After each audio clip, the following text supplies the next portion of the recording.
السلام عليكم، ونخش في الموضوع على طول. النهارده بيبو شوبينج عامله قلبان في حاجه معينه كده، محدش عملها غير جروب بيبو شوبينج للادوات المنزليه لاحتياجات البيت وست البيت.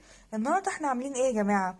الطقم ده كان بيتباع عندنا وكان عليه عرض جامد جدا. الطقم العلبه على بعضها 6 قطع، بتبقى اشكال مختلفه زي ما احنا شايفين كده. تمام. واللهم بارك، عمل مبيعات كويسه جدا. في ناس بقى دخلت لي على الخاص: يا بيبو احنا عايزين، انا عايزه واحده لابني، انا عايزه واحده لبنتي. حتى المعالق دي كانت برضو، ده معلقه يا جماعه وشاليمو، يعني 2 في 1. برضو كانت نازله عندنا بعرض جامد جدا.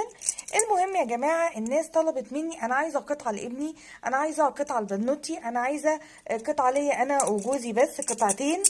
فيعني نعمل ايه؟ مش عايزه 6 قطع على بعض، مش عايزه العرض كله على بعض.